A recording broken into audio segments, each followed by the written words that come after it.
been a while since we've gone to Elon's world, but we need to go back specifically because we need to talk about the co-founder of Neuralink with Elon Musk. His name is Max Hodak, and he tweeted, let's see, on April 3rd, he tweeted, "We could probably build Jurassic Park if we wanted to, period. Wouldn't be genetically authentic dinosaurs, but shrug emoji, period. Maybe 15 years of breeding plus engineering to get our super exotic novel species." Hodak wanted a shitstorm, huh? So Max Hodak, who puts chips in your brain that allegedly turn your brain into a supercomputer, says it can cure blindness in a human brain, is now saying that technology plus selective breeding could literally bring back the dinosaurs. Hodak likes to push those buttons, huh, on people? Was he necessarily saying that it's the Neuralink technology specifically? Yeah, I think. Yeah, I think he was just saying that, like, hey, we could do this too. They're saying if we get bored.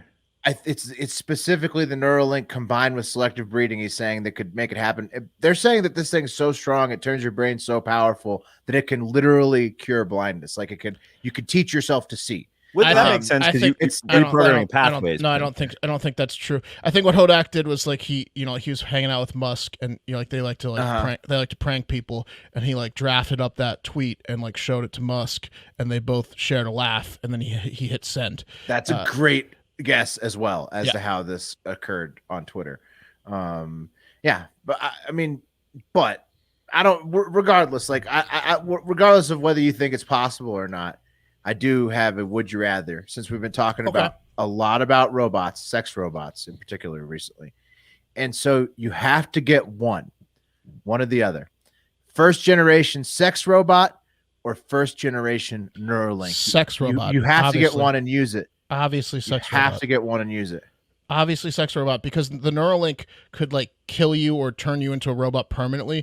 The good version of the Neuralink eventually is going to be beneficial to you. The first version might kill you, whereas you could maybe get a dong injury at worst. You screwed this sex robot. Worst. You screwed this up, Will. Is it I think it's the sex robot, and you can only bang that for the rest of your life. Is that what you're saying? You need to make it harder on the sex robot. Yeah, sex robot has to be harder. Because right now it's sex robot.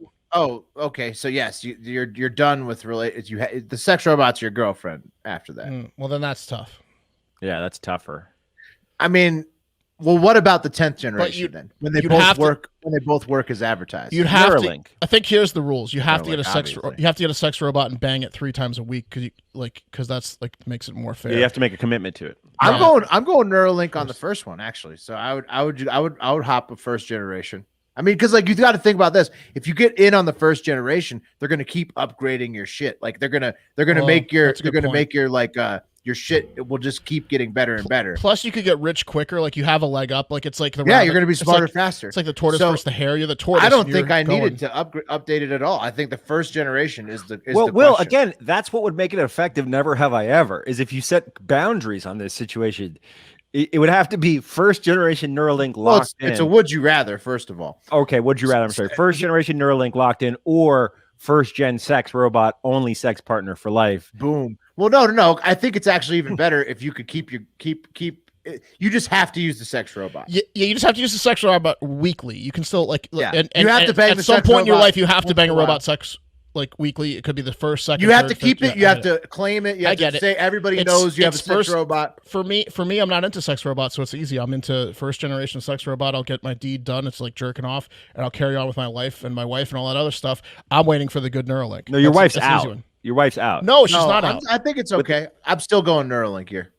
Okay. Well, hey, quick tie back. This is interesting. Michael Crichton, who wrote Jurassic Park, also wrote and directed the only film he ever directed. Westworld, yes, sex robots, early boner for me. And wow, I think it was really tied it all together there. I think it was a different book. We talked about that recently on the show. The movie's Westworld, 1970s, directed by Michael Crichton, but I think he wrote a book that's loosely related to Westworld. All right, now I got to the bottom of it. Mark's right. They were watching. It was this Max guy and Elon. They're fucking with us. They're watching a Michael Crichton marathon. They're fucking with us. Yeah. They got high and they tweeted that out. There's no Jurassic Park in the future, guys.